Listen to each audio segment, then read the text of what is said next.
money, no, they don't want none, no, they don't want none, no, they don't want none, no, they don't want none, they don't want none, no, they don't want none.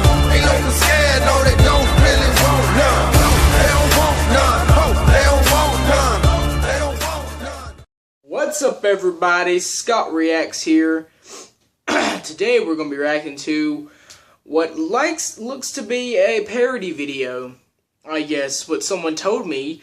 This is a video request by a kid named Camo34. I may have said 34, but it's actually 64, so it should probably say 30. It should probably say 64. Sorry, I don't know why I keep thinking it's 34, but it's 64. You'll see the correction on the screen. I'm sorry. So he says The History of Japan by Bill Wurtz. So let's get into it. Also, at the end of the video, you will see a new outro I've created. That will be my outro forever and ever and ever until I decide to change it. Though the pictures may change or whatever. But yeah. Let's get into the video. Japan is an island by the sea filled with volcanoes, and it's beautiful. In the year -1 billion, Japan might not have been here. In the year -40,000, it was here, and you could walk to it, and some people walked to it. Then it got warmer, some icebergs melted, it became an island, and now there's lots of trees, because it's warmer. So now there's people on the island. They're basically sort of hanging out in between the mountains, eating nuts off trees, and using the latest technology, like stoves, bowls, ding-dong. It's the outside world, and they have technology from the future, like really good metal and crazy rice farms. Now you can make a lot of rice really, really quickly. That means if you own the farm, you own a lot of food, which is something everybody needs to survive. So that makes you king. Rice farming and rice kingdoms spread across the land, all the way to here. The most important kingdoms were here, here, here, here, here, here, and here. Yamato. This one was the most important, ruled by a heavenly super person, or emperor for short. At the door, it's religion. The new prince wants everyone to try this hot new religion from Biek. Please try this religion, he said. No, said everybody. Try it, he said. No, said everybody again, quieter this time.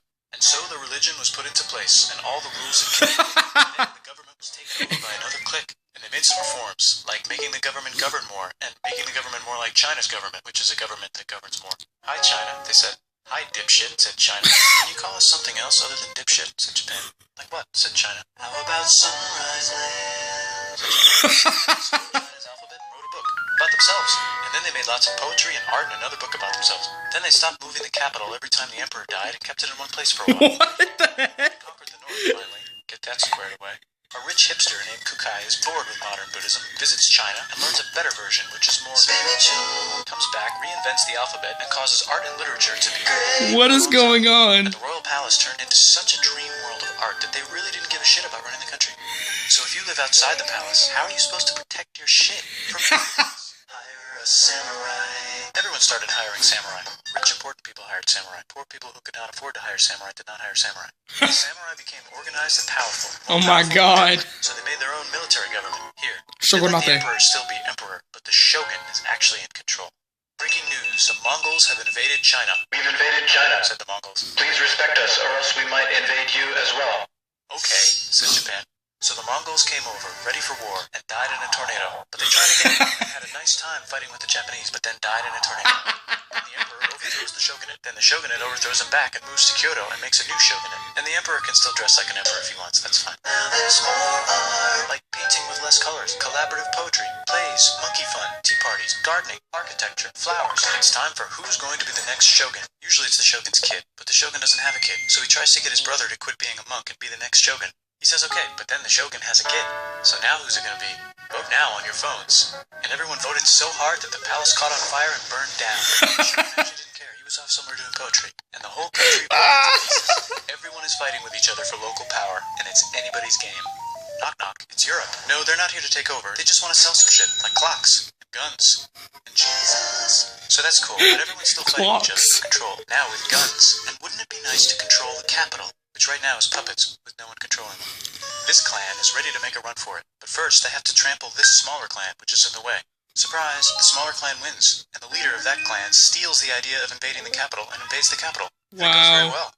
He's about halfway through conquering Japan when someone who works for him kills him, and then someone else who works for him kills them, and that guy finishes conquering Japan. And then he confiscated everybody's swords, and made some rules. And now I'm going to invade Korea, and then hopefully China, he said, and failed, and also died. But before he died, he told these 5 guys to take care of his 5-year-old son until he's old enough to be the next ruler of Japan. And the 5 guys said, yeah, right, it's not going to be this kid, it's going to be one of us, because we're grown-ups. And it's probably going to be this guy, who happens to be way more rich and powerful than the others. A lot of people support him, but a lot of people support not supporting him. They have a fight, and he wins, and starts a new government, right here. And he still lets people dress like an emperor, and have very nice things. But don't get confused, this is the new government, and they are very strict. So strict they close the country. No one can leave, and no one can come in. Except for the Dutch, if they want to buy and sell shit, but they have to do it right here.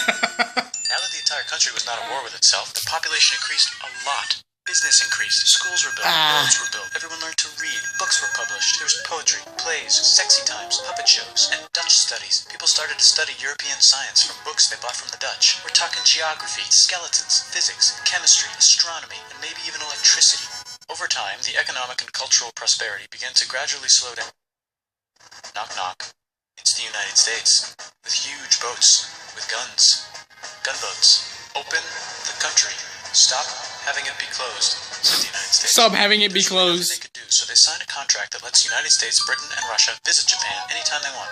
Choshu and Satsuma hated this. That sucks, they said. This sucks. And with almost very little outside help, they overthrew the shogunate and somehow made the emperor again and moved him to Edo, which they renamed Eastern Capital. They made a new government, which was a lot more Western. They made a new constitution that was pretty Western, and a military that was pretty Western. And do you know what else is Western? That's right, it's conquering stuff. So what can we conquer? Korea. They conquer Korea, taking it from its previous owner, China, and then go a little bit further. And Russia rushes in out of nowhere and says, stop, no, you can't take that. We were going to build a railroad through here to try to get some warm water. And Russia builds the railroad, supervised by a shit ton of soldiers. And then when the railroad was done, they downgraded to a fuck ton. Did I say downgraded? And Japan says, can you maybe chill? And Russia says, how about maybe you chill? Japan is kind of scared of Russia. You'll never guess who's also kind of scared of Russia. Great Britain. So Japan and Great Britain make an alliance together so they can be a little less scared of Russia.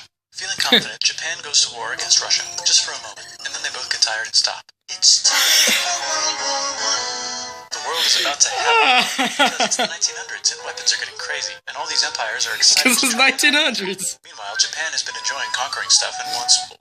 And the next thing on their list is this part of China and lots of tiny islands. All that stuff belongs to Germany, which just had war declared on it by Britain because Britain was friends with Belgium, which was being trespassed by Germany in order to get to France to kick France's ass because France is friends with Russia, who was getting ready to kick Austria's ass because Austria was getting ready to kick Serbia's ass because someone from Serbia shot the leader of Austria's ass. Or, actually shot him in the head. And Britain is currently friends with Japan, so you know what that means. Japan should take the islands, which they wanted to do anyway, so they called Britain on the telly to sort of let them know. And then they did it. And they also helped Britain a little here and there with some errands and stuff. Now the war is over, and congratulations, Japan, you technically fought in the war, which means you get to sit at the negotiating table with the big dudes, where they decided who owns what. And yes, Japan gets to keep all that shit they stole from Germany. You also get to join the post-war mega alliance, the League of Nations, whose mission statement is to try not to take over the world. The Great Depression is bad, and Japan's economy is now crappy. How long is this? Godly! Invades Manchuria, and the League of Nations is like, no, don't do that. If you're in the League of Nations, you're not supposed to take over the world. And Japan said, how about I do anyway?